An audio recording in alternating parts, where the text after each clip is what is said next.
Kung mabait ka, mas mabait ako. Kung mataray ka, mataray din ako. Eh sa pinapakita po niya, nangatal po yung katawan ko. Parang ganun. Dahil sa mga napuna ng Villa Girls na sina Kyra, Devon at Shay, sa dati nilang kapitbahay ni si Trisha, naging mailap ang mga ito sa kanya. Ay sa villa ka na titira. Hello! I'm going to go outside the house. Hindi ko alam. Baitan lang ako. Kuya, plastic ako ngayon lang. Now lang. Inaatasan kita na maging personal guardian angel ni Trisha. Okay. Stay siya pag makapagpapa-makeup siya. Hindi ditong baklo sa kapwa nagpa-makeup. Eh, syempre, teritoryo niya to eh, diba? Eh, hindi naman ako tinatarayan. Tao na bahalang humusga. Ayaw talaga sa akin ng mga babae. Bilang secret guardian angel ni Trisha, nagpasya si Yong na kausapin ng iba tungkol sa kanyang binabantayan. Tapos ano pa yung mga ginayin ni Sam sa kanya? Pagdating niya dito, mga ganun. Kapag kinakausap namin siya, pumupunta siya sa inyo. Oo. Diba, nagtatry kami ng commune. Nagtatry kami mag-communicate sa kanya. Mas nagpo-focus siya sa mga boys, parang ganun. Parang advice nyo, parang pag minsan hindi niya pinakinggan. Hindi kami ganun eh. Hindi naman sa plastic. Ganun. Hindi, ayaw lang namin pinapakitaan siya na mali. Nagpapakatotoo lang kami. Eh, ano naman ngayon kung nagpapakatotoo? Kapag nagpapakatotoo ba, kailangan ba maging road? Mga ganun. Iba yan eh. Okay. Hindi, huwag ka mag-alala. Hindi ka din.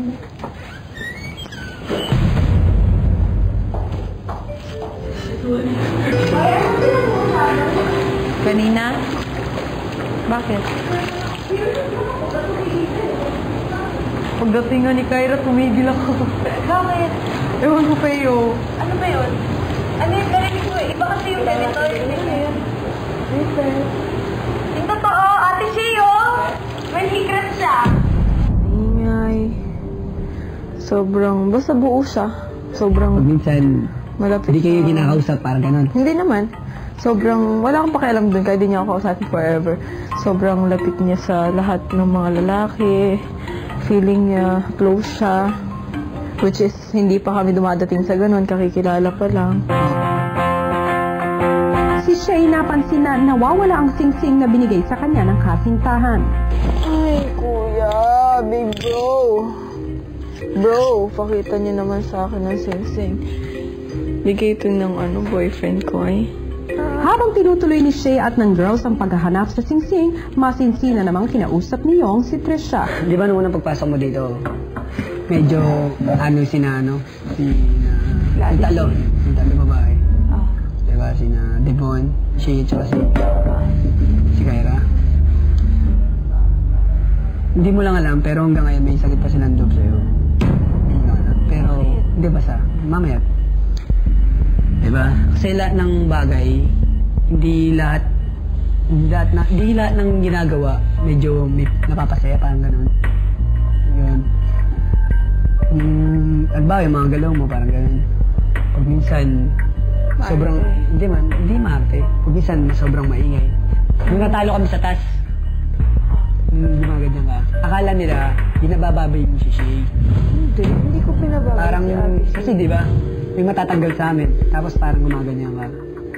Parang sinasabi mo dun na nagpapaalam na inyo sa amin. Hindi naman ako nagtataray. Inaayos ko nga lang. Hindi naman kasi. Yung akin, katulad nun, yung ginawa ni Ate Shay dun sa face towel ko, tsaka yung picture ko yung tinapon niya. Oo nga, nakita mo nga. Ako kasi tinapon yung picture ko. Huwag ka na umiyak kasi. Alam ko naman nasaktan ka dun eh. Alam ko nasaktan ka dun. Importante sa akin yun eh. Oo. Ngayon, yung amin naman. Alam ko rin nasaktan ka dun. Siyempre, parang yung nagawa mo lang nung isang araw. Bakit kinalat ko ba yung picture ko? Nakaayos naman yun dun ah. Oo. Okay. Tsaka nung, di ba, nag-swimming, nung may task tayo dito, yung volleyball. Di ba, nagpasorry si Shay doon sa'yo. Parang akala niya, parang initsipero mo lang siya ng gano'n. Parang gano'n yung... Niyakap ko siya. Oo, parang gano'n daw yung tingin sa kanya. At saka ako kahit sino tanong mo dun sa kabila, Kung ayoko sa'yo, ayoko talaga sa'yo. Di talaga kita lalapitan. Akala ko ba naman okay na lahat dito. Ganun. Okay. Anong bahala din?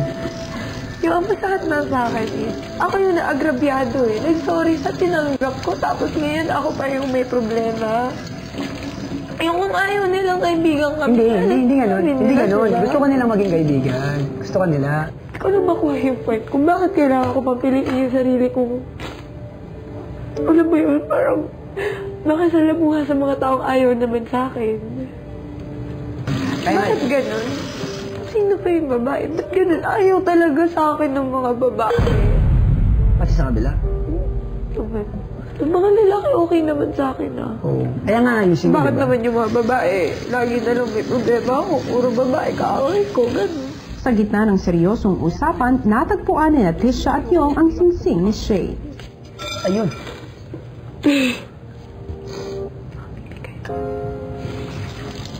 Bigay ko muna. Kasi. Teka lang, dyan ka lang. Ha? Narinig mo na? Narinig ko yung... Pero Sa akin. ha? Ala! Wala, naghanap. Saan mo nakita? Ala, salamat ng marami. May dishes? Wow, ang galing. Uy, Ang galing mo ah. okay ka lang. Wala. Baka sinabi na sa kanya Sinabi. yung ano. Oo, sinabi na yun yan, no? Niyo. Ay, ang cute ng shoes niya. Galing mo ah. Okay. Ayoko lang yung nakikiplastic. Oh, yun yun eh. Oo, sa totoo lang, wala naman ako yun na nakita ko. Di ba yung inano mo babae yung dati? Ngayon, nakatawa ba sa'yo? Importante. Tignan mo. Mabait sa'yo. Ang bad mo ah. Tsaka, Totoo lang, strict siya, ano yun ah, mabait. Mabait naman si Tisha. dahil sa inyo.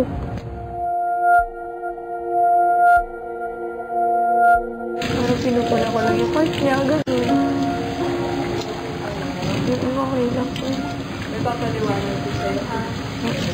Hindi, mamaya pagtulog yun na lang. Hindi kayo mabuti. Mamaya pagtulog. Hindi, okay lang. Mamaya pagtulog na. So kayo nga apat. Ha? Kayo nga apat. Mabuti. Sandali, papaliwanag ko lang kasi hindi naman kasi ganito, kami wala kayong problema kahit ano. Pero kami, yun yung napapansin namin sa'yo, alam mo yan. Ako, katulad sabi ko kayo, ako, wala sa akin problema kahit ano siya, wala akong pakialam. Sinabi, wala talagang problema. Wala kami pakialam, pero, yun, katulad sa namin, ano yung napapansin, ano ba yung ano, alam mo yun. Sabi ko nga sa kanila eh. Ano lang ko yung Michael? Sabi ko nga sa kanila, hindi, sabi ko, Bakit anong parang? Hindi, try ko. Iwan ako. kasi iba-ibang tao yung nandito, iba-iba tayo. Kunyari, naiintindihan namin kung sanay ka ng ganyan kasi yung mga friends mo ganyan. Oo, ganun kayo. Kaya lang be, yung napasukan mong bahay na yung ugali parang probinsya, probinsya. Kumbaga, bago kami nakarating dito, be, nagtsaga kami, lahat ng ibang tao, nakadeal namin. Kaya marunong kami humarap kahit kanino nag-gets mo. Pero hindi mo naman kasalanan kasi napalaki ka ganyan. Sa mga friends mo naman, for sure, mabait ka para sa kanila. Kaya ka siguro magkaibigan sa labas, for sure. Pero yung akin lang, sinabi ni Kuya yung yun nga, yung sinabi mo na parang meron pa rin akong ano. Ako wala na akong pakialam. Kung may nasasabi man ako, kumbaga parang wala na siyang magagawa doon. Yun i-opinion na lang ng bawat isa. Wala man siyang dapat baguhin. Hindi naman kailangan niyang i-please ang lahat. Meron pa rin akong Hindi, galit. yung sinasabi mo, yung nag-sorry siya sa'yo. Totoo yun. Hindi siya parang Totoo yun. Anong nag-sorry? Yung nag-sorry siya sa'yo, yung tayo. Oo, kasi hindi ka tumingin sa akin. Nag-sorry ako nung... Kasi ganun lang, nailalabas ko ng galit ko. Hanggang ganun lang. Pero yung... Hindi, pero ate, totoo. Yung akin totoo yun eh. Kasi hindi ka umimik nun, kaya na-misinterpret namin. Kaya sabi ko rin kay Kuya nung kinausap ako, yung sinasabi Kuya, nila. nag-sorry na po ako. Basta nagawa ko na yung part ko. So, magpo-focus na lang kami sa laban. Pero wala naman kami gagawing masama sa'yo. Hindi mo namin sasaktan. Baga kami, yun lang yung tingin namin. Pero ganito. Bakit sa friends? Kaya naman ako dumidikit na kila Kuya Michael kasi... Sige, gusto mo malaman ng totoo, Bel. That time kasi kami before din, wala kaming grupo-grupo. Ngayon lang nangyari na grupo-grupo. Hindi ko naman sinasadyang. Oo, alam namin. Kasi maganda ka, alam mo yun sa sarili mo. So, saka malambing ka. Actually, tinanong ko nga si S-Love, kamusta si Trisha? Kasi hindi naman namin ikaw nakakamusta si Trisha. Sabi niya, okay lang naman. Sabi ko, malambing siya. Sabi niya, oo, malambing siya. Naiintindihan kasi sa kanila, wala lang naman. Alam mo yun. Pero, kung